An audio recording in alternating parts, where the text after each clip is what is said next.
to actually start it.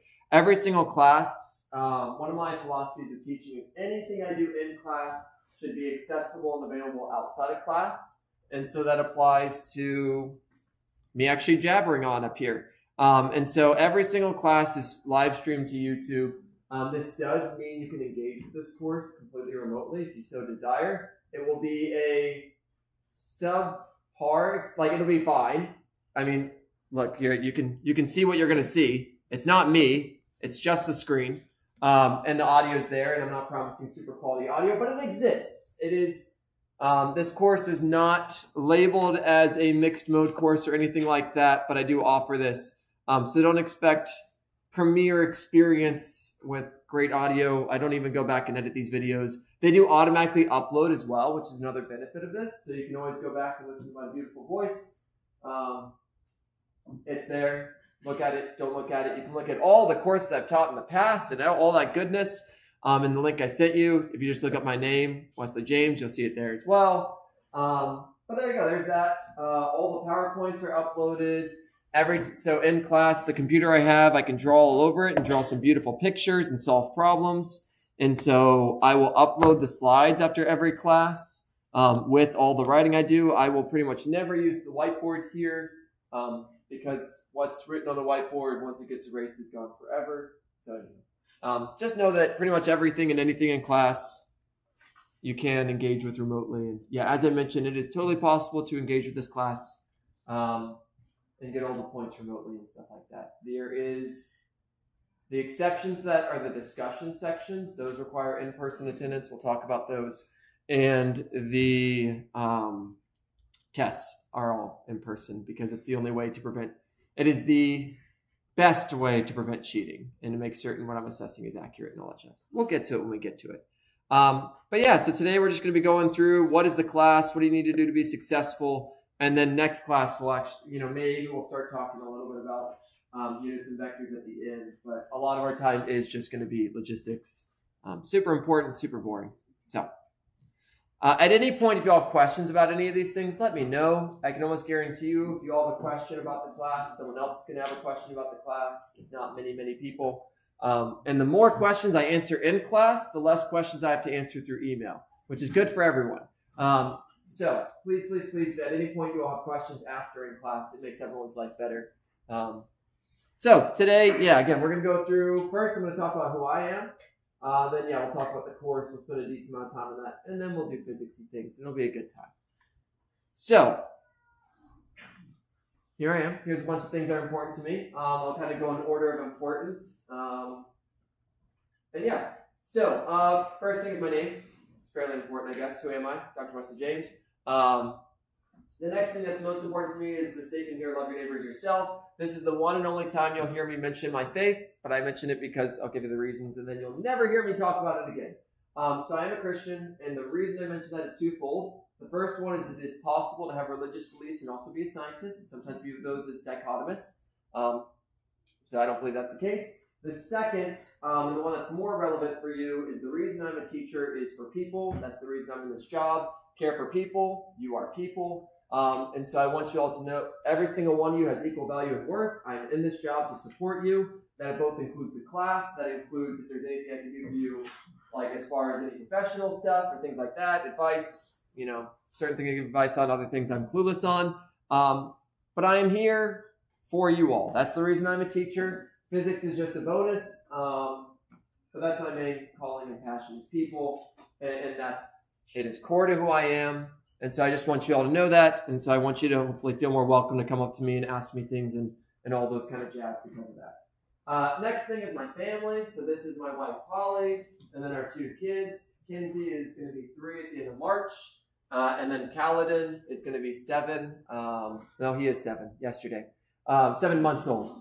7 months old. If you recognize the name Kaladin, kudos to you. You and I have similar book interests.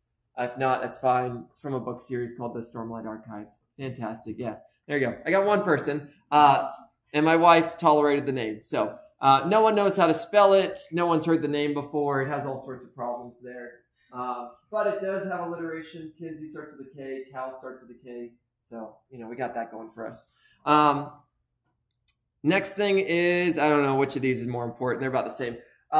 Lake Mary High School is where I taught high school for the last 4 years. I started teaching here at UCF full-time this last fall as a lecturer, have an office and everything, very official. But the 4 years before that, I was teaching at Lake Mary High School, physical sciences, standard physics, honors physics, AP research.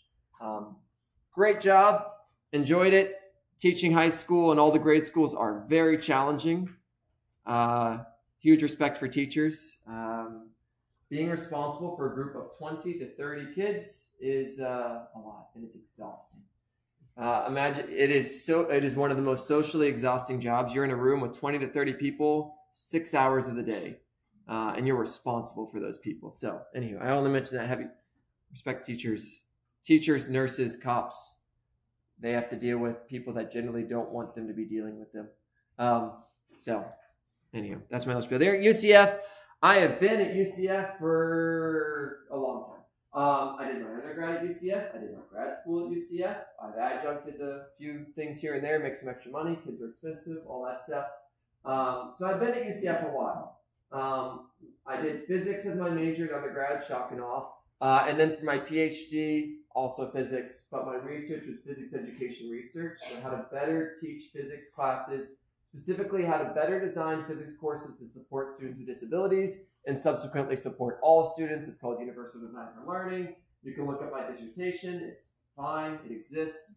You'll find that pretty much anyone you talk to about a PhD, the best dissertation is a finished dissertation. I have one whole paper I'm a first author on, yada, yada.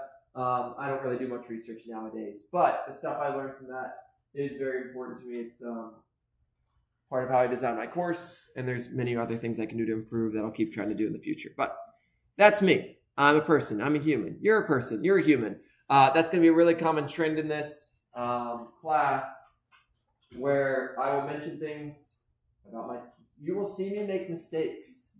You will also make mistakes. And so throughout the class, I'll be mentioning kind of pieces of that. As humans, none of us are perfect. Not a single person that's perfect out there. That includes me. And I mention that so that you all also hopefully feel more comfortable when you make mistakes, coming and getting help. But also so that when I mention like, hey, you're going to make mistakes, but here are strategies to reduce those mistakes, that you take those into consideration. You'll find that I make mistakes when I don't take my own advice. So you'll see as those come up. But anywho, I don't expect perfection from you all. An A in this class does not mean you're perfect. An A in the class means you've achieved what I deem to be, you understand this stuff pretty well. We'll talk about that when we get to it. All right, great. Obviously, you're not going to write things down, but I want you all to think about this. So my other class I teach is a studio class. Significant, like it's a little bit different in its structure. There's more time for people to discuss. But some of the things in it I'm going to encourage you all to as well. So I'm actually spend 30 seconds thinking about this. And even though this is a lecture class where, yes, I'm blabbing on a bunch up here, there will be times in class where I want you to work with your peers. And even outside of that, I highly, highly, highly encourage you to work with other people when you're preparing for physics. Whether that is someone in this class, someone else you know, boyfriend, girlfriend, best friend, random stranger, me. There's a physics help room, Sarge tutoring. Physics is, almost anything in life is better when you do it with other people. If you haven't realized that yet, you'll realize it as time goes on. It's generally better to do something with other people. There is a time and place for doing things yourself, but long story short, work with other people. So spend 30 seconds. What the heck is physics? Think about it. And then I'll encourage you to get to know your neighbor and chat with them. But for now, I'll give you a few moments to actually come up with an answer in your head. All right, great. Chat with someone next to you. Talk to someone next to you. Ask them their name. Tell them your name.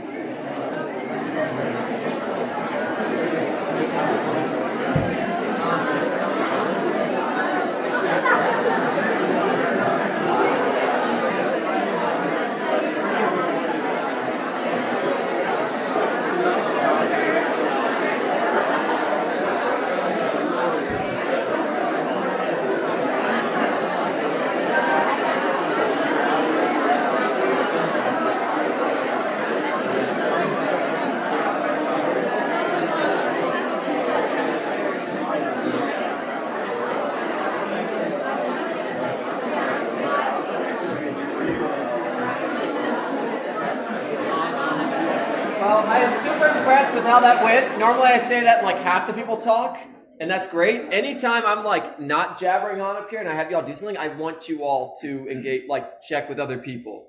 Often in physics, there's a right answer. This one doesn't have a right answer. Like there's so many different answers to this. But a lot of things in physics have a right answer. So if you and your neighbor have two different answers, either one of you is wrong or both of you is wrong. So like it is something and love that you all do. If you all sit in the same spot, you're going to see the same people. You say hello. You build up a nice acquaintanceship with them. Who knows? I don't know. It helps, y'all. It helps so much. So yeah, we're going to do that a lot. Well, okay. Today's super boring. But in the future, we're going to have more stuff when we're actually going through physics, right? Break things apart.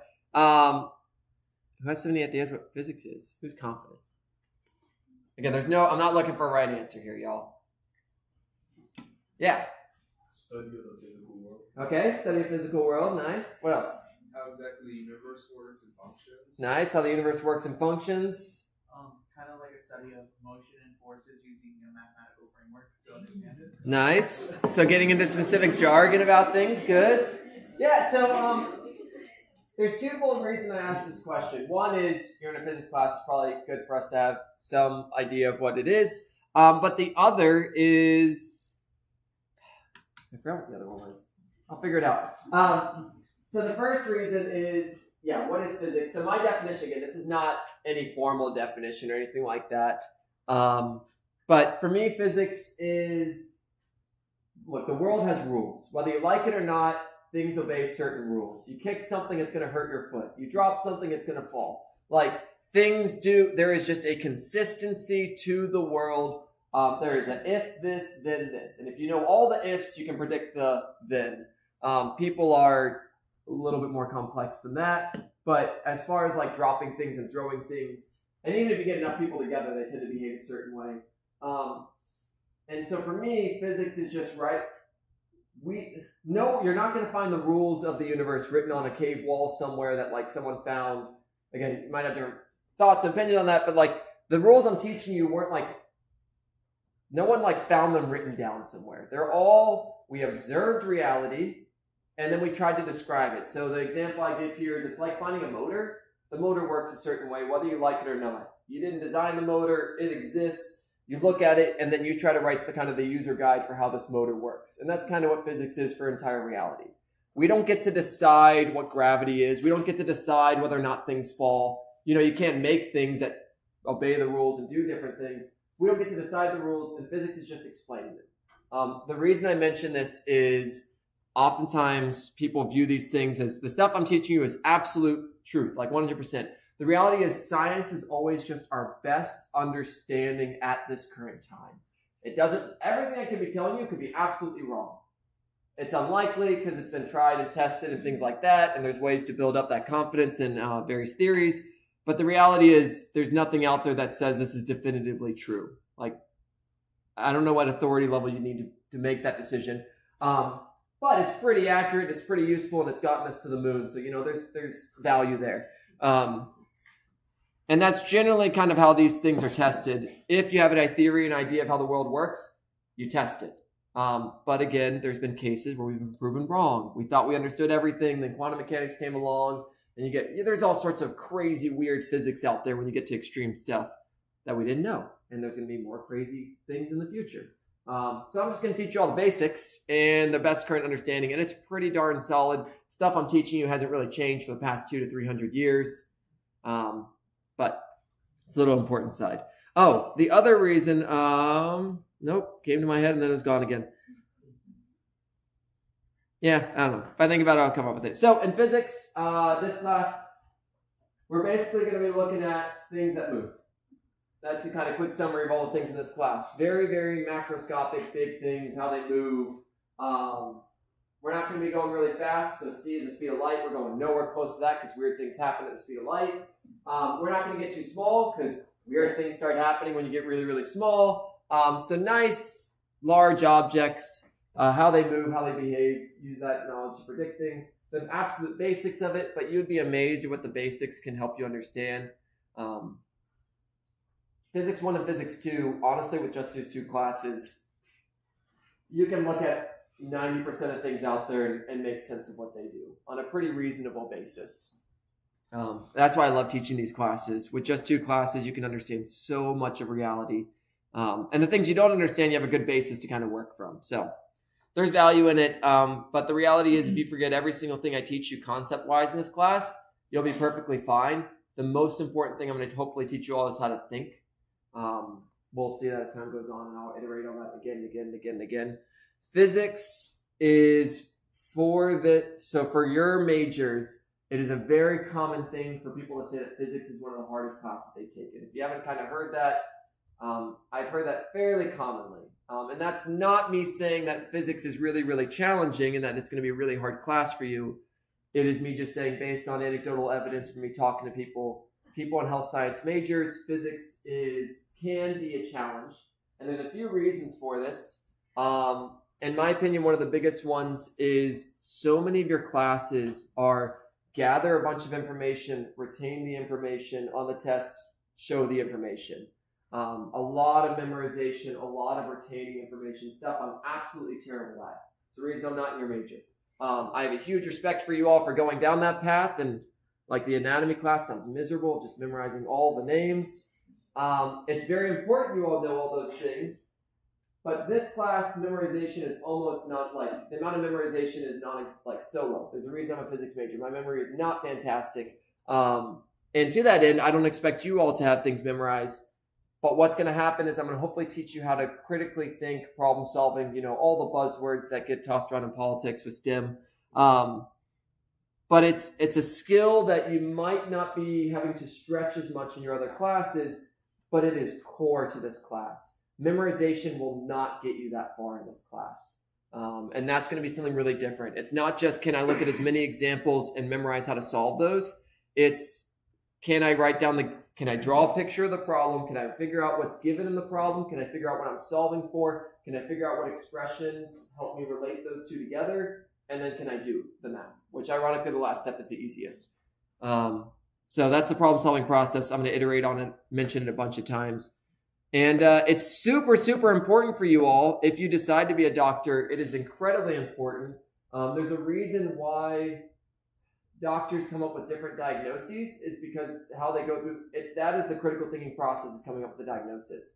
They collect all the information of, hey, here's the things that are wrong with you. That's why they run so many tests. The more information they have, the more they can work with and process.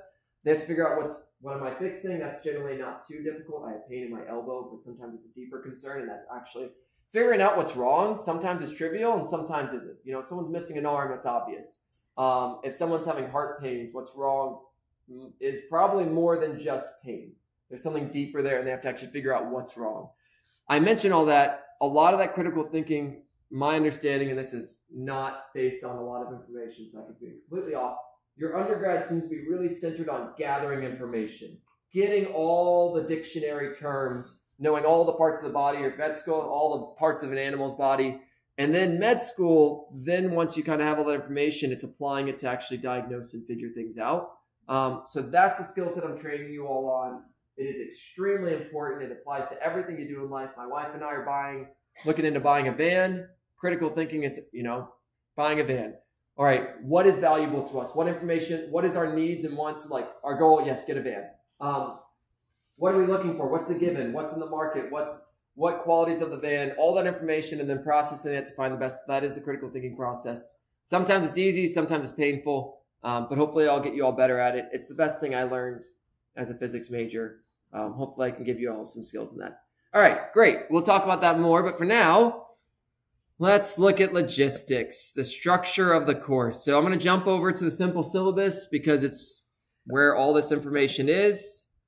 The simple syllabus is fairly accurate to all the things. You're going to get to see the stuff I have to suffer. So this is going to look really weird for a second, because it's a combined course. I get to scroll down through this thing. Hopefully you don't have to jump through these hoops.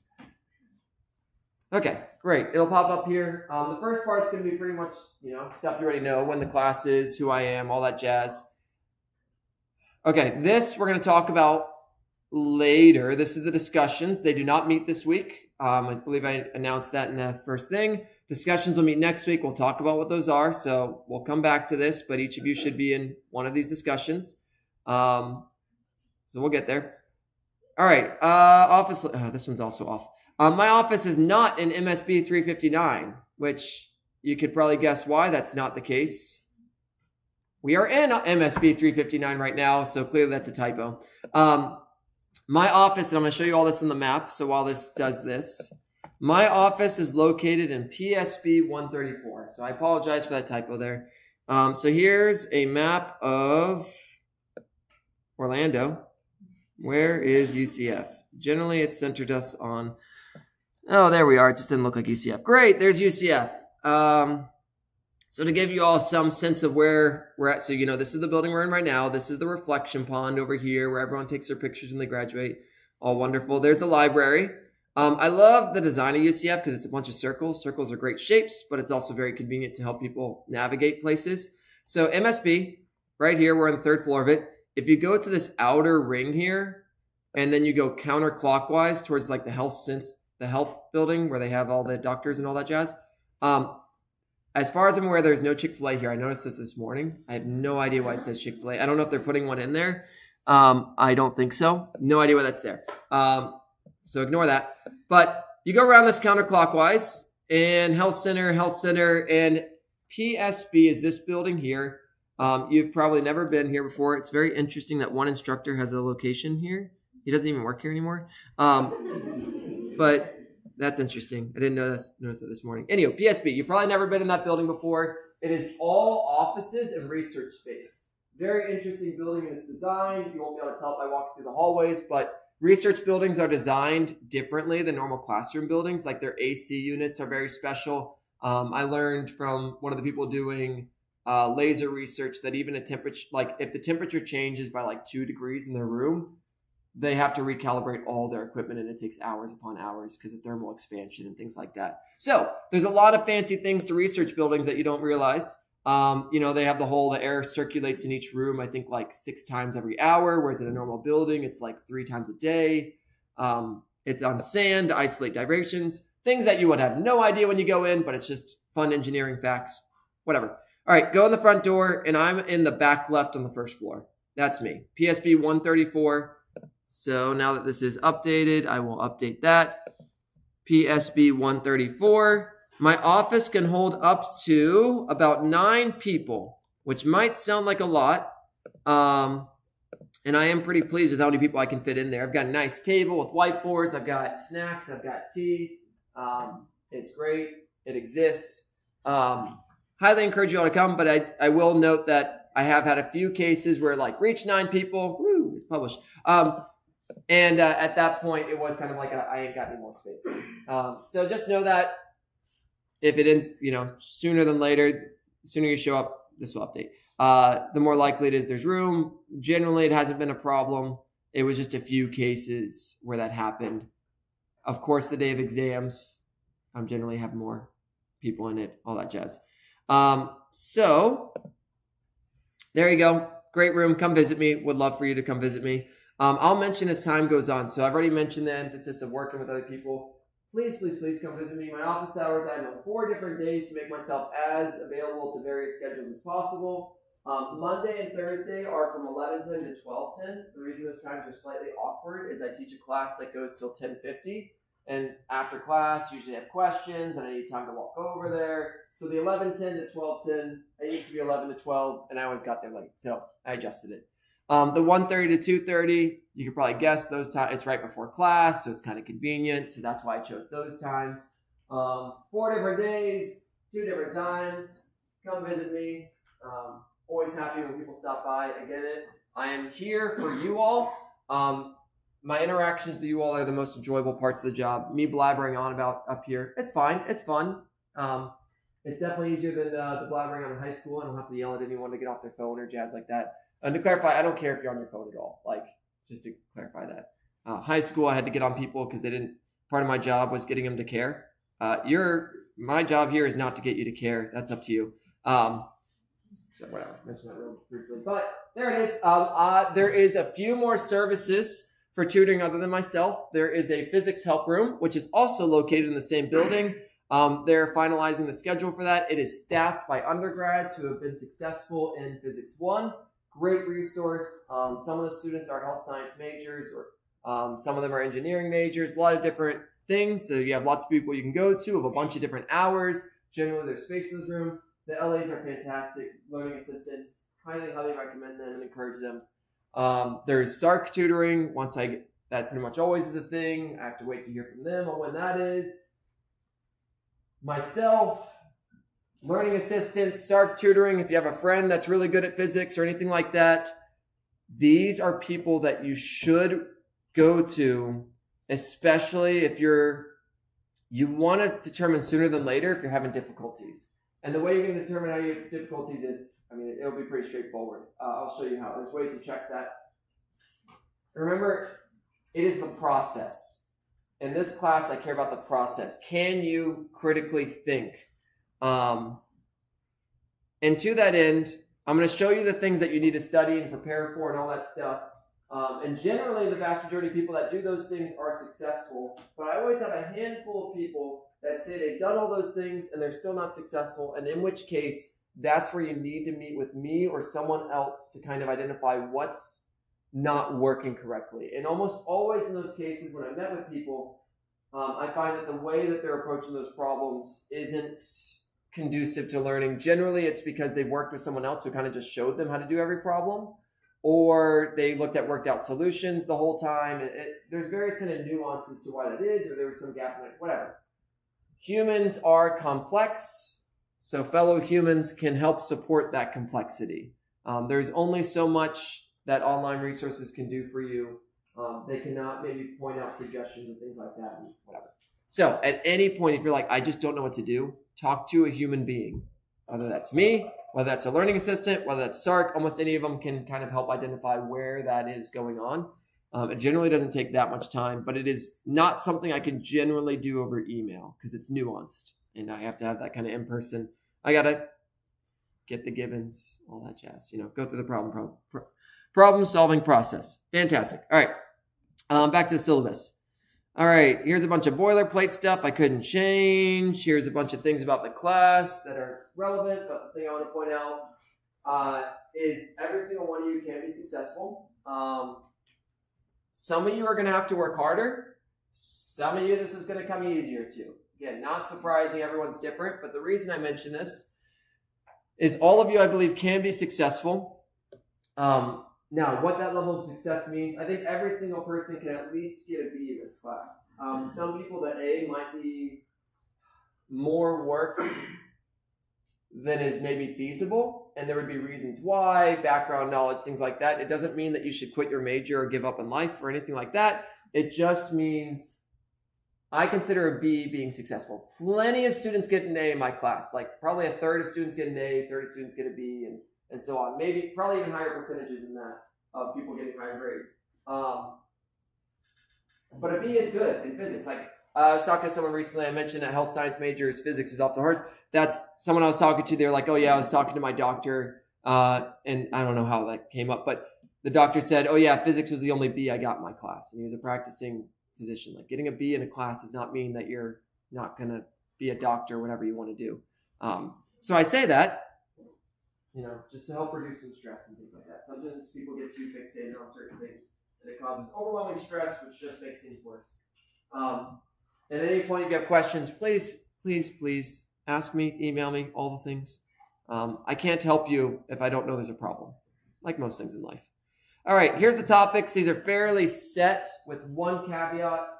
So it's motion, moving. Kinematics is just moving stuff. Then we're going to do moving stuff in 2 dimensions. And then forces and energy, momentum, and then spinning things. One thing I am looking to add to this, I'm not committed to it, but I would like to do it, is find space for fluids. Not because I just want to add more content for the sake of more content, but because a lot of health sciences involves living things, and living things are filled with fluids. And so it's, blood pressure, like understanding what pressure is would probably be useful.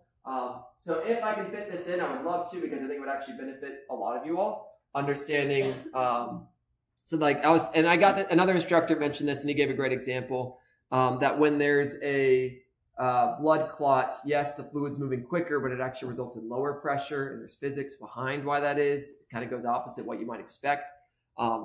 So to that end, I hope to be able to include that. So I might update that at some point, but it won't affect anything else that I'm going to mention. All right, great.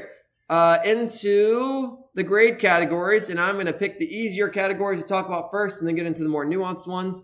But before I do that, I want to talk about why this structure is what it is. There's kind of a big structure here, which is 50% of the grade is exams, 50% of the grade is everything else. And so the logic here is the exams are assessing what you know. That's the purpose of them. They're in class, in person. I'll tell you the dates of them in just a second. The dates are set. Getting a grade in the class for me represents that you understand your content. That is a portion of it. The other 50% of the class should be all free points, basically, if you put in effort. The other 50% is effort. If you put in effort, you should get 50% of the points, all of them, fantastic. Maybe even a little bit more. And so that's kind of the breakdown here. So I'll talk about the exams first because they're much easier to talk about, and then I'll get into each of these. You're going to look at these and see quizzes and think that's also an assessment. Replace this word quizzes with homework, basically. So there's a reason I call them quizzes, but basically pretend like it says homework to give yourself some peace of mind for now, and then we'll talk about it in a second. These are, if you put in effort, you should be able to get all these points easy peasy. They're online. We'll get to them when we get to them. All right, great. Tests. 2 midterms and 1 final. Let me actually scroll down to this so I can show you all. At the very end of this is a schedule of when all the things are. And so you can see exam 1 will be on Thursday, 2/13. Exam 2 will be on Thursday, 3/27. That's the week following spring break. Those dates are set pending something disastrous happening outside of my control. That's the only reason these dates should change. It will not change if we're moving fast or moving slow or anything like that. The only reason it will change is if some disaster happens where classes get canceled due to reasons outside of my control. Not because I'm sick, not because of anything like that. Like in the fall hurricanes. Can't do anything about that. Exams got shifted. We should hopefully have none of those, but whatever. So that's a little asterisk there, pending no disasters. Exam 1, exam 2, the final exam, I need to update because it is available. If you didn't know this, the way I find out about final exam times is the exact same way you can find out about final exam times. I just Google final exam UCF. Again, my memory sucks. If I remember this website, that'd be great for me. But you then just put in the class. So ours is Tuesday, Thursday so I think most of y'all probably know this exists at this point. You all tend to have been here a few years, but if not, great. We put it in, great. That's when our exam is. So I'll add that to the thing. I'll make special mention that 1 o'clock is not 3 o'clock. Our class meets at 3 o'clock. Our final will meet at 1 o'clock. I'll notify people as much as I can. There's always a couple people that miss that. But yeah, that's when our final exam is, and that's also set. That's set by UCF. I have zero control over that day and time. That's a really interesting thing they have to do to figure out these exam dates and times. This exam is for 2 hours and 50 minutes, the final.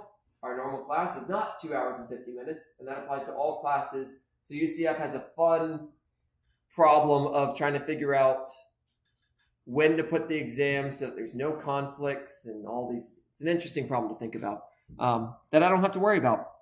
So that's when our exam is. It'll be in this room. Everything will be in this room. So at least that's straightforward. Okay. Back to the exams. The exams I can tell you pretty much what the structure of them is going to be. There's always a small chance. They are generally 20 questions, multiple choice questions, followed by 2 free response, or pick one out of the 2 free response questions to answer. 80% of the grade is the multiple choice. 20% of the grade is the free response. It is this is a challenge that I haven't figured out so tests are not a perfect thing. Like, I know that. They're just the best thing I can do for 100 students and more. Grading 100 students on their understanding in a reasonable time frame. The reality is the best way would be for me to interview people and ask them what they understand, but even that would be somewhat subjective. Whatever. Tests are not perfect. I recognize that. I also am under constraints that I don't trust tests online because I don't want to give a benefit to people that don't have as strong of moral and ethics. So there's always ways to cheat. And so basically my goal is to reduce the cheating as much as possible, not because I think the vast majority of people will cheat, but because I think it's unfair to those that do not cheat. That if I make it easier to cheat, I think it's unfair to everyone that chooses not to. So that's the reason I have in-person tests. The downside of that is obviously we're constrained time-wise. We will have an hour and 20 minutes for those 20 questions and pick two or pick one out of two for your response. Timing-wise, I will design the test to be able to fit within that time. Some people may find it a little bit tight. Some people won't find it tight. I generally will design the test so that more than half the people are, my kind of benchmark I kind of reference is hopefully about 50 to more than half the class is finished before the time is ended, because otherwise it's an absolute pain collecting all the tests at the end. And so hopefully at least 50 to 60% of people, ideally 60% of people want to turn in their exam before the time ends. More the better. So, great, there's that. You're allowed to bring a 5x8 note card. I will give you the note cards in advance. You don't need to buy them because I highly doubt you have 5x8 note cards sitting around. You can write whatever you want on these note cards in advance and bring it to the test. Front and back, I don't care. You can print something on a piece of paper, cut it out, and glue it to the note card. As long as it fits on that note card and you didn't make a flip notebook, then you're good. Obviously, it's not a 5x8 note card. If you stapled a bunch of extra papers to it that you can flip through, then that's many 5x8 note cards. So that's the only caveat there. Otherwise, I don't care if you type stuff on a piece of paper and then glue it, just as long as there's not many pages. Also, the thing I got to mention here, which hopefully should be obvious, each person can only use their own note card, as in you can't share during the test your note card. Hopefully that's obvious, but I mention it like many rules because I've seen cases where that didn't happen. And people were passing it. And they're not cheating per se, but it just makes it really tricky if you are passing papers during tests. You can obviously imagine. So I state that rule to avoid that problem in the future. So this is true of both tests and the final. You get this 5x8 note card. In addition to this, you get a formula sheet that I give you. So on the test, so you're not trying to cram all the formulas on here. The files tab is where everything in this course is. Specifically all the slides, all the things. So I don't do modules or stuff like that because I personally just find a folder structure to be easier to navigate through. People have different opinions, I suppose. But if you go here, everything is here. Week 1, 2, 3, 4, 5, yada, yada. I want to point out the formula sheet. It's in the folder called formula sheet. Nice and easy to find. This formula sheet is about 95% accurate. Remember, I mentioned I might do fluids. I haven't put any equations about fluids on here yet, so that could get added. But this equation sheet should pretty much cover 95% of things. Any changes I make, I'll update you. I highly encourage you all to either print this formula sheet or download it on your computer sooner than later. So when you're practicing problems, this is what you're using for your formulas, because this is what you'll have on the test. And a good rule of thumb is that you should always prepare for an assessment using the tools and strategies available to you at the assessment. Prepare for the way the thing will actually be. And that's something you'll hear me say several times. If you all have to take the MCAT at some point, I highly encourage you at some point before the MCAT to do a mock MCAT. You get an MCAT practice test. You go in a room quietly by yourself. You only give yourself the materials that you would have on the MCAT. You make it timed. You basically simulate the testing environment as much as possible so that when it comes time of, you're prepared. Same thing with presentations. The best advice I can give for you for giving a presentation is do a dry run of a presentation where you literally stand up, have the presentation there, and you're clicking through the slides and you're timing yourself, all those things. That applies to this class as well. Prepare for my tests the way you're going to be tested. Give yourself time sessions. Use the formula sheet. Don't yes, when you're first learning stuff, have all your notes and all the resources. At some point, limit your resources so it matches the test.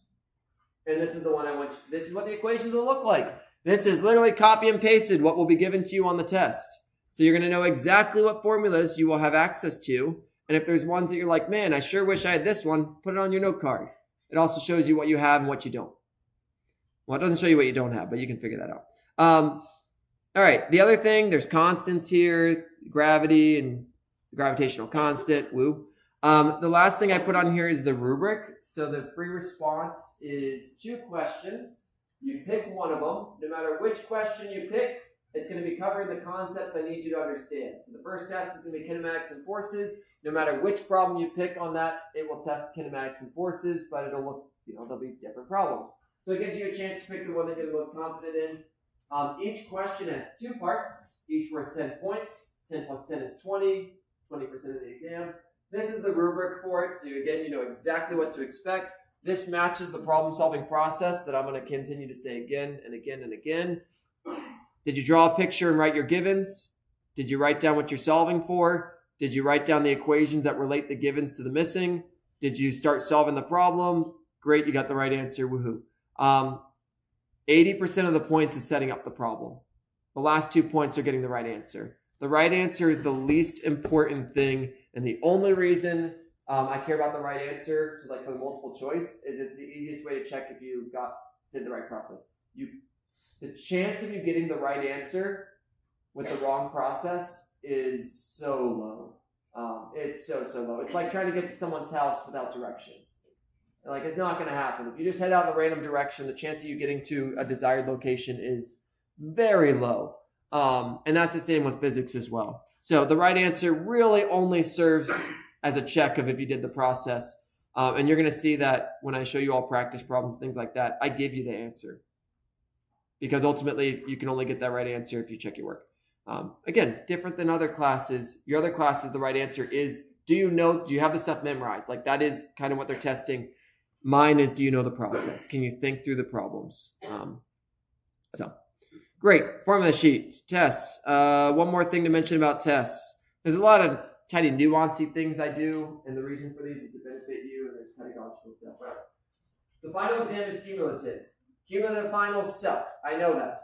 I know no one enjoys a cumulative final, but my logic here is the final exam, by the end of my class, the grade should represent that you know all the things. Like, that's a portion of it. So it makes sense that the final exam tests if you know all the things.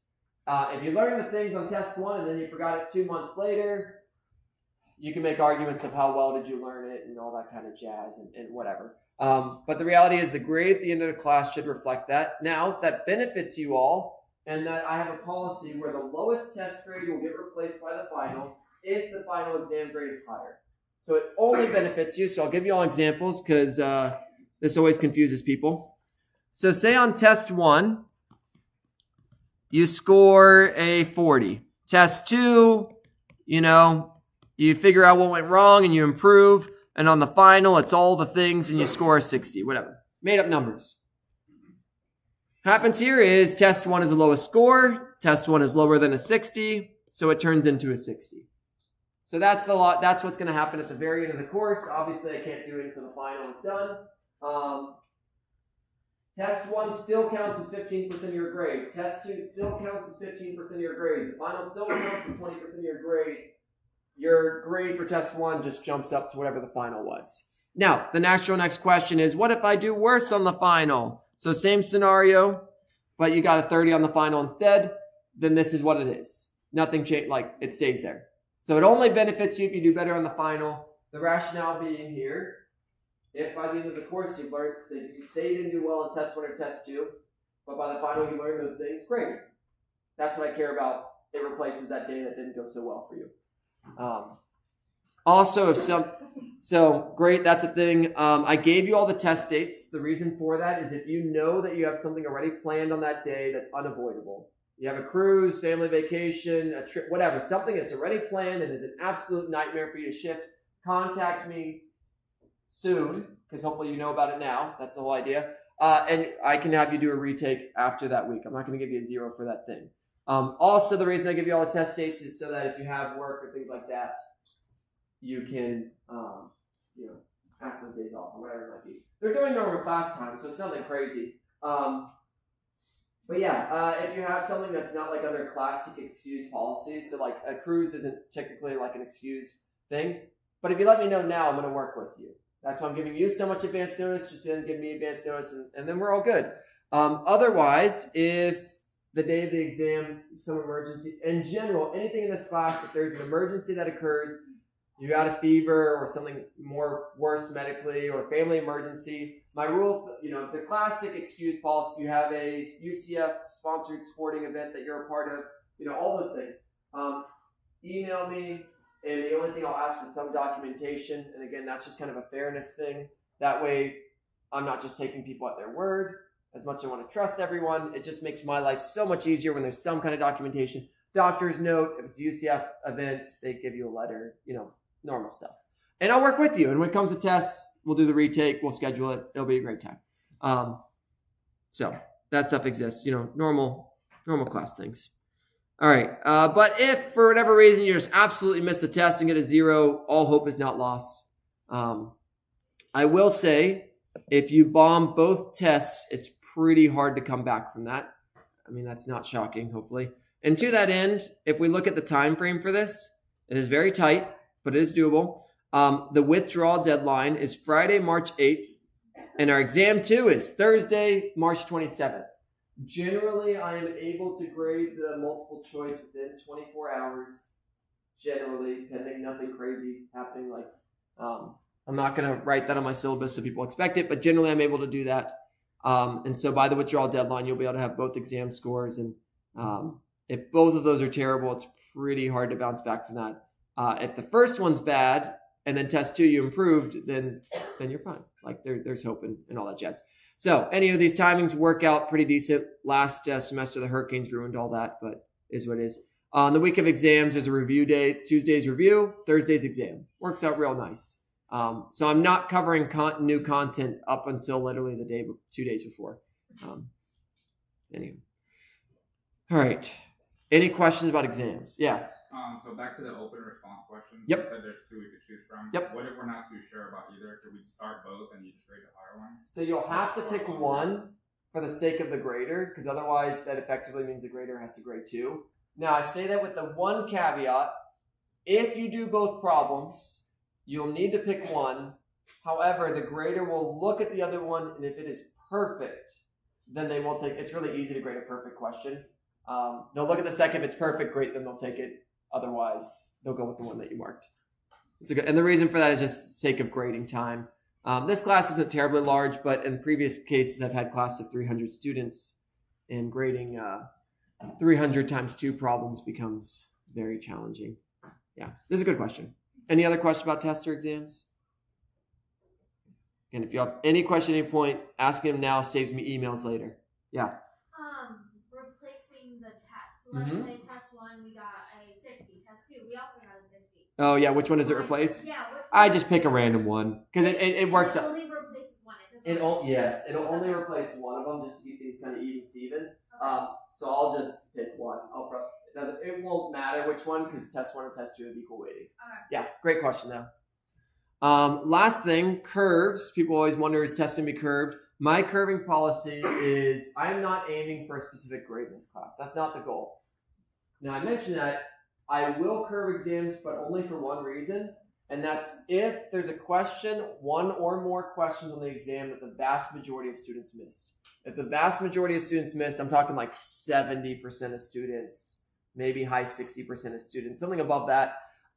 What that means is I didn't prepare you all well for it. There's only one common denominator. I mean, there's a few, but I'm the biggest one when it comes to all of you all. And so if everyone's doing terrible on something, that means I didn't prepare you well, which means I'll get a few points back for that question/questions. So that's the only reason curving will kind of happen, but it could. It has generally in the past at most it'll be 1 or 2 questions. It's not uncommon for that to happen.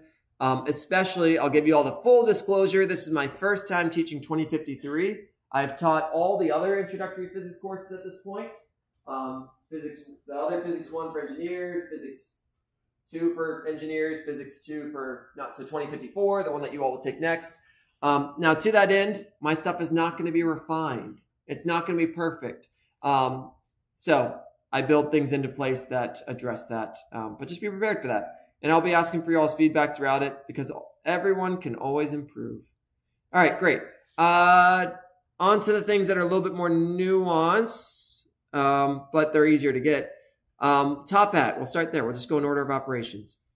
Okay, so I sent out some emails about this. I sent out the link to it. I apologize. There was a typo in the original announcement where I said iClickers. I am trying out Top Hat this semester. It is the only cost associated with this course. And I do feel bad about asking you all to spend any money. It's $20. It's a one and done purchase. There is no textbook for this course. There is literally no other expense other than this $20, which it'd be great if it was free. And I'm still trying to find some software that accomplishes the same goal. But this software is like, it's a student response system, which means it is something that during class, instead of me just talking forever and not getting any feedback, this is something I use to ask multiple choice and free response questions during class, because I want to give you all an opportunity to practice it. And I also want to get feedback if it's making sense. If I just give a multiple choice problem and I don't get any feedback, I have no sense. Like, there is things you can have people hold up hands, but no one wants to do that. Like, there's things people can do. This works great. It gets responses and it helps pad the grade. And it helps kind of reward people for showing up to class / paying attention to class and things like that. So I'm going to go through this. There's a few nuanced things here. This very much helps your grade in a lot of ways. But at the same time, if you don't do any of it, it won't hurt your grade at all. So I'll talk about that. Anyway, top at $20. I sent the sign up link. We're going to start using it. It will not start counting as a part of your grade. My plan is this coming Tuesday, pending, we'll see if it all goes smoothly. So I mentioned this. So a week from today is when the first time it'll start mattering. That might get pushed to Thursday, depending on if there's difficulties or things like that. Great. 80% of the credit for every single question is worth 1 point total. 80% of it is just answering the question. You answer the question, you get 80% of the points. The other 20% of the points is getting the answer correct. Now, I say that, the next one that's bolded, if I ask 100 questions over the semester, at the end of, I have to do this manually. There's no way to automate this, so it's something I have to do at various times throughout the semester. If I ask 100 questions, I will grade it out of 80 points. Meaning, if you answered every single question, you got every single question wrong, you still get all these points. If you answered every single question and you got some right, they're bonus points. So yes, you can get above 100% in this category. You can do the math. It's worth 13% of your grade. It does do some funky things. Now, basically, you can get up to like 2.6% extra credit if you get every single question right and you show up to every single class. That's not necessarily the goal. The reason, like, I'm fine with that. If that happens, great. The main reason I do that is twofold. One, I want to incentivize people, like, there is some value to Lister and Blabber. Not much, but there's some. There's value to trying these things. You can do this remotely. You don't need to be in person. And the cool thing with this system, the other one did it too. When I propose a question, it'll actually show up in your device. So regardless of even if you're watching the YouTube live stream, if you just have it open, it'll ping the question to you and it'll send a picture of what the question is. So it shows up there. So anyway. So I want to reward that. I also recognize there's times where people can't make it to class, so these kind of extra bonus points kind of fill in the void if you miss a class or something. So it doesn't really penalize you for missing a class or missing some questions here and there. All right.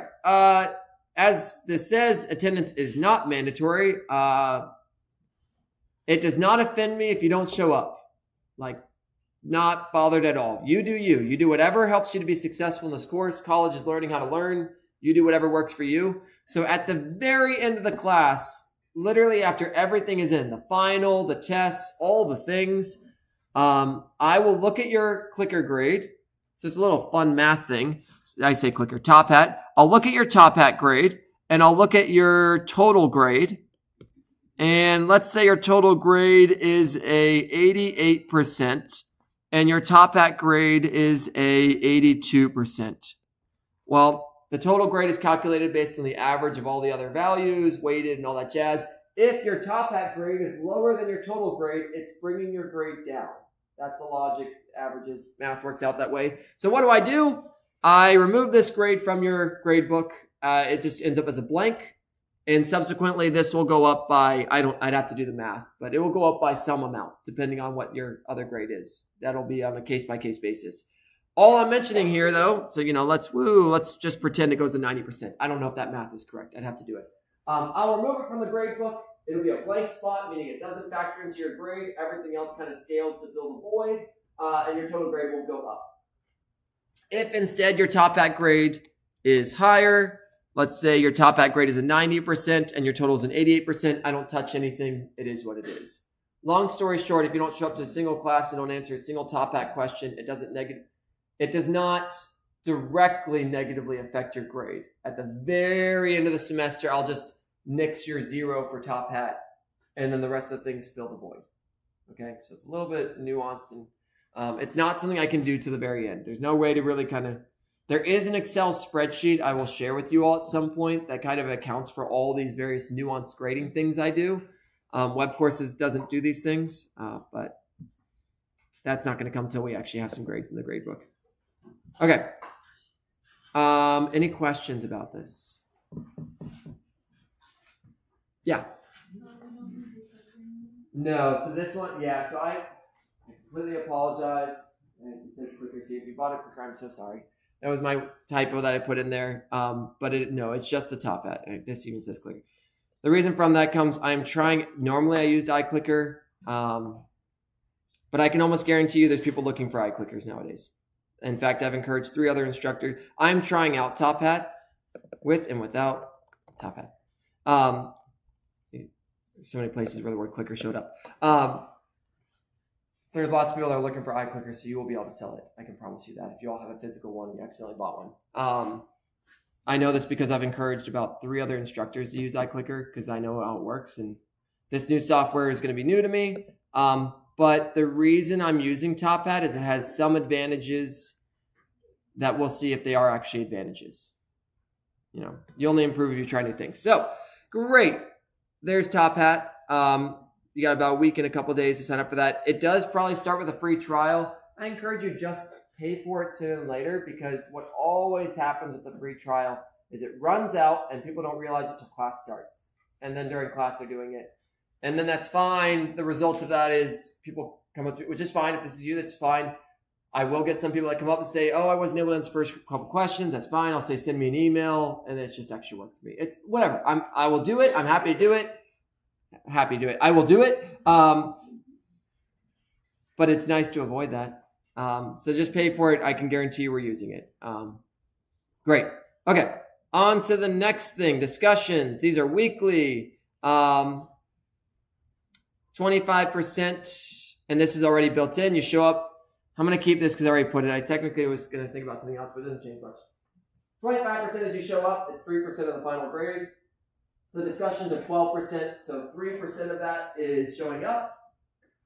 And I think I dropped one of those. I think that's it. One attendance thing. And then the other 75% is doing the activity. They're on web courses. They are questions. You answer them. You have a few attempts. I think 3 attempts. So even if you don't show up, you can still get 75% of these points. But these are basically extra practice. They're generally more involved problems with several steps. You show up to these discussion sections, which leads me to this. I can personally vouch for Abdullah. He's awesome. I totally do not know how to pronounce Hippolytus' name, so I'm just going to apologize even though he's not here. He may also be great. I just haven't worked with him in the past. But I can tell you the second TA I have worked with and is phenomenal. So they're very, very helpful. And that's the times. And, you know, yours is there. There's the time. Great. They're the ones that'll handle any questions or inquiries about discussions. If you're not going to be able to make it, excuse things, send that to them. They will handle the grades and all that jazz for it. Do you work individually in discussions, or is it like a group activity?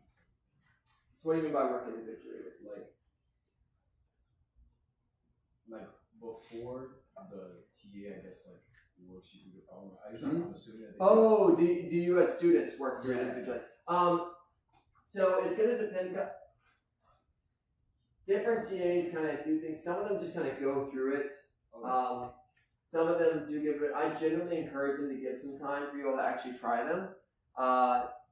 So generally that is what I advise them to do. Now each TA, it's a little tricky, you know. You can only control so much. So some of them will just kind of race through it. But generally the goal is that they present something, let you practice, then they work through it. Then the next one, present it, practice, work through it. That's the ideal. As much as possible, I try to encourage and motivate that. So, yeah, it's a good question. But yeah, problem solving. Hopefully the goal is for those to be relevant, and those will be throughout the time. And the last thing is quizzes / homework. And so I'll tell you what these are, and then I'm also going to tell you about the problem sets, which are the most important thing in the entire class. So quizzes. pretend like it says homeworks. Weekly quizzes / homeworks. They're online. So I'm just going to pull up the first one. Technically, I guess you could argue the first one is the financial aid activity this week. So make certain you all do that. Classic, right? Financial aid, all those things. So make certain you all do this financial aid activity this week. I'll show you what it is. It's just a survey. There's no wrong or right answers. So you get it done. It counts as one of the quiz scores. First question is, have you taken physics before? This is for my own. It's interesting to me to kind of see this, and it lets me kind of look at things. The reason for this question is a few. One for me, and the reason I'm going to talk about now is every single one of you is different. Shocking all. And that extends to both individual ability in various areas. It also extends to what you've done in the past. Statistically, those in the U.S., there's been some studies on this, that people that have taken physics in high school tend to score a letter grade higher on average than those that don't. That does not mean if you have not taken physics that you're guaranteed to be. That is a statistical average. Averages do not describe everyone. But the reason I mention that is that if you haven't, this class may be more challenging to you than someone that has. That is not a shocking thing, hopefully. If you've seen something before, it's easier. But I mentioned that to you. It's okay if something is a little bit more challenging for you. Just be prepared to spend a little bit more time than maybe someone else. That won't always be the case, but that's okay. It's okay for things to be more challenging, and that's going to be the norm. And that goes both ways. If you're doing it, if it's really easy for you, that's great. Obviously, don't look down on someone that it's not as easy for, like, courtesy and all that jazz. So this is just interesting stuff for me. For engineering students, it was really interesting that it broke down into thirds. About a third of my engineering students had never taken physics before. A third of them had taken standard honors, and a third of them had taken either AP, IB, or university level. It'll be interesting to see with a different population of students how that varies. Great, and then just questions, how confident are you going into things? Interesting for me to see and do some analysis on. And concerns you have and something a previous instructor. This is kind of stuff that helps me improve and things like that. So easy peasy, you answer it, you get all the points. It's a great day. Not very exciting. This next one I'll show you. So these quizzes, they only open after we've covered the content. So this quiz is not going to open until January 10th, which is Friday, which is the day after we've covered everything you need for it. I don't assume that you know this stuff before. The purpose of this is not to practice. The purpose of these quizzes is not to practice. The purpose of these is to give you feedback on whether or not you understand that week's content, the previous week's content. That's the reason these exist. And to that end, there are only 5 questions. 5 questions is not enough. If you only do the quizzes as you're practicing this class, very, very likely that's not enough practice for you. Almost guaranteed. There's a handful of people that probably will be fine for because they're really good at physics for XYZ reason. Vast majority of people, 5 questions is not enough. So then the next question is, okay, what do I practice? But for now, I'm just going to show you. This is the first one. Woohoo. You get 4 attempts at it. It's a lot of attempts. Each question only has 4 options. I say that with the caveat, each question has multiple versions. So every time you take the quiz, there is a very high chance the problem will look slightly different. Like a single number changes. So for example, question 1 here says, what's the area of a rectangle of 4 centimeters and 8 millimeters? You do the quiz one time, it'll look like this. The next time you do the quiz, it might say, what's the area of a rectangle with sides 6 centimeters and 8 millimeters. One number, one tiny detail will change. So be careful on that. That's a really common thing when people will take the quiz and be like, oh, I thought it was the same question. No, every single question. There is a small chance. I won't tell you the percentage chance because it gives away too much. There is a chance that you get the exact same version. It's random, but it's unlikely. It's less likely than not. So anyway, 3 of these problems will involve math. 2 of these problems will not involve math on average, give or take. 5 questions. They are timed, 50 minutes. It's a good amount of time. You can use anything and everything on these. I do not care if you Google these problems. I don't care if you chat GPT these problems. I don't care if you work with other people these problems. I don't care what you use. I don't care if you come. I will help you with these problems as long as you've tried them once before.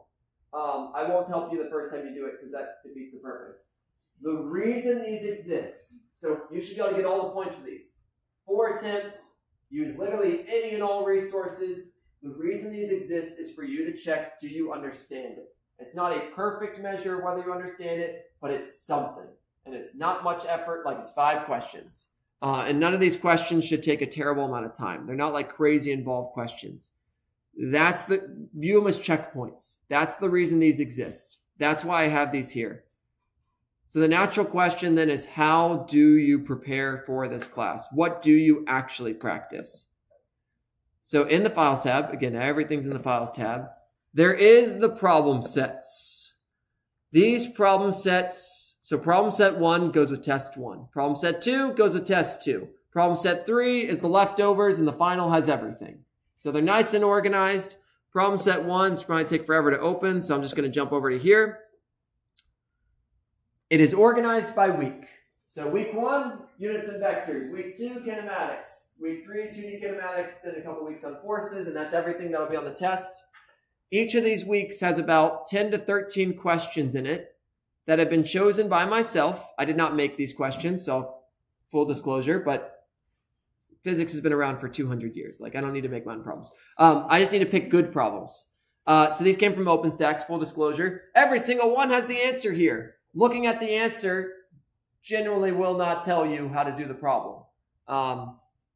So, let's... Position is given by this. At what time does the particle you're not going to be out for 98% of these. The answer is not going to really give away that much. There's a few really simple ones where it will, but for the most part, they don't give it away. You can only get these right answers if you're doing it correctly. That's why I give the answers. Practice is not used. So there's a statement, practice makes perfect. Practice makes permanent. If you practice poorly, you're going to be whatever you're practicing will settle and not be good. This is to make certain that you're practicing correctly and that you're getting the right answers. So, you're doing the process correctly. This is how you prepare for the class. This is how you prepare for the quizzes. This is how you prepare for the tests. You have to practice. That's the nature of physics. The reality is, I don't know if it feels like a lot or a little. This has worked very well for my classes. One of the most common complaints that I hear in physics is, not specific to my class, but in my grad school and all those things, the test didn't look like what I prepared for, or I didn't know how to prepare for the test. It is very rare that I ever get that complaint in my classes. If you do these things, you should be successful. There's always a handful of people that mention that they've done all these things and it's still not successful. And that's where, again, I mentioned before, come to me, let's figure out why. It's generally because how they're doing it, something is off. Either someone has been kind of walking them through it all or whatever. That's where I kind of come alongside you and help you out. Generally, if you're doing these and at some point, work with other people. Use ChatGPT. Notice I don't have worked out solutions here. That is on purpose because people fall into the trap of if there's a worked out solution, they look at the worked out solution and say, that makes sense. And then they move on with their life. It's kind of like a magic trick where when they show you the magic trick, they show you how it's done while it's happening. And sometimes it's still very impressive. And you're like, I can't do that. But obviously you then see the whole thing. And the next time you see it, you've lost, you don't have to think. You're just like, oh, that's how they did it. If you just look at a worked out solution for every single one of these, it is not helpful. It's like watching someone, it's like when you're a 14 or 15-year-old and you're learning to drive the car for the first time. You're like, yep, I've watched my parents drive their entire life. This is easy. My experience when I first got in the driver's seat was not, this was easy. I thought it was. Then you sit there and you're like, wow, this is a 2-ton vehicle going really fast. And it is nothing like watching someone do it. That is the case of almost pretty much anything in life that has any challenge to it. So great. These exist every week. 13 questions. Answers are here. This is what I will generally work with. Again, some of these have more, some of these have less. Some of them have multiple parts. So yeah, worked out solutions aren't here. I don't want you to fall into that trap, but I do want to encourage you to seek out worked out solutions if you're stumped. This is also a lesson for life. You're going to encounter problems that don't have an answer, don't have a worked out solution. Can you find the answer? That is such a valuable skill that so many people, you have to learn. How do you find an answer when you don't know what to do? How do you reference things? Nowadays, ChatGPT kind of trivializes that. Google trivialized it back in the day. ChatGPT has made it even easier. When you look at a worked out solution, only look at the next step and then put it away. Do not look at the whole thing. Look at what you need to get to the next step and then try it from there. Learning is hard. If you make it too easy on yourself, you're probably not learning as much. Sounds rough, but that is, it's like working out. If you're not lifting, when you're lifting weights, if you don't feel anything, you're not really gaining any muscle. That's kind of how it goes. Is there a specific calculator you recommend? Yeah, great question. You can use any calculator you want. The only calculator you cannot use on the test is going to be an obvious one, the one on your phone. And that raises a great point as well. Whatever you use to solve problems, make that the same one you're using on the test. When you are doing these problems, I highly encourage you not to use the phone calculator, not because it's bad, but because you should be preparing the way the test is going to be.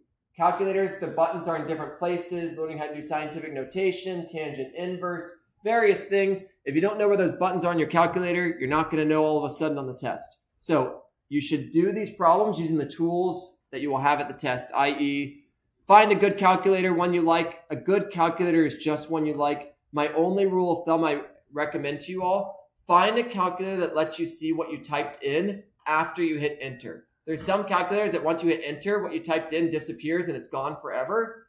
And it's really hard to check your work afterwards. It's very easy to fat finger the wrong number. And after you hit enter, if it's gone, how are you supposed to check that? So that's my one encouragement. There's plenty of cheap scientific calculators. Generally, the more expensive ones let you see a bit more, but not a requirement. All right, problem sets, great, do those. People that do all these are generally successful. The only thing these problem sets don't have is conceptual questions. Those are the top hat questions. The top hat questions in class are important. They're going to be quick 1 to 2 minute questions. On the test, there will be questions like this. So for example, one of them is like, what's the acceleration of an object at its highest point? If I toss it up, you'll see that is going to be about 40% of 30-40% of the test. So remember these quizzes, some of them don't involve math. Like this one is drawing arrows. Doesn't involve math. If you know what you're doing, it's quick. What's another one? Nah, this one doesn't. So these quizzes have a mixture of conceptual and problem solving. Problem solving takes longer, but if you do the problem sets, you're solid. The conceptual questions are quicker, but it's easier to make silly mistakes. But the top hat questions, that's where we'll be practicing those. And I think that covers all the things in the syllabus. So again, pretend like these quizzes say homeworks. You get 4 attempts. If you miss a single question, it does ding your, it's 5 questions. You miss one, do the math, it's an 80%. But you have 4 attempts. You can use literally any resource. My hope and dream is that every single one of you gets all 5 points because, again, you can literally put it in ChatGPT and it'll spit out an answer that's very likely correct. So make certain you get these points, but also make certain you're seriously attempting at least one of those attempts without just using some other resource to do everything for you. If so, you're completely missing the point and you're completely missing the benefit of checking your understanding. I think that's everything I wanted to get through. Oh, very, very last thing. Here's the grade breakdown. It's what you expect, hopefully. 90% or above is an A, 80% or above is a B, 70% or above is a C, so on. One caveat to this, it is not in writing because then people, always the question at the end of the semester is, are you going to round grades? And I will tell you now, I round up no matter what. So by round up, that means if you have an 89.01, it rounds up to a 90. If you have an 89 flat, it's a B. And there is no more shifting at the end of the semester. I don't do any fiddling with grades. The homeworks, the quizzes, if you miss a quiz, the lowest quiz grade is dropped. Like homework things. The lowest one of those is dropped. If you miss one, I post the solutions to that quiz the day after. After the solutions are posted, I will not open the quiz for anyone because the solutions are posted. So at the end of the semester, if you're like, man, I missed stuff, can I open the answer will be no, the solutions are posted. Pretty much at the end of the semester, I don't fiddle with the only change that I make at the end of the semester is if I made a mistake. So just be prepared for that. Be diligent. Be on top of things. I keep the grades fairly updated quickly as I can. And so just make sure you're on top of those things. And by the end, yeah, if you have a 88.9, I will not round it. There's nothing it will be a B. So everything is clear, what you need to do. If you have any questions, class, if you have excuse stuff, just let me know. If it's an excuse thing, provide the evidence. I'll work with you. Remember, I'm here to support you. I get there's things outside of this class that are outside of your control. I don't want them to negatively affect you. I'm here to support you if there's things that happen to you outside of your control. Student accessibility services, please use accommodations if you have access to them. If you don't have access to accommodations, you have no idea what I'm talking about. There's a student accessibility services office here, students with disabilities. It's awesome. If you feel like you fall into that category, you have questions, feel free to ask me or contact them. Please sign up for those, y'all. There is nothing wrong with using accommodations, and I encourage any and all students who have access to them to use them. They're great. Their office exists for a reason. All right, that's it. Have a good one, y'all. If you have questions, I'll be here. Shoot me emails, all the things. Otherwise, see you Thursday and watch You Learn Physics.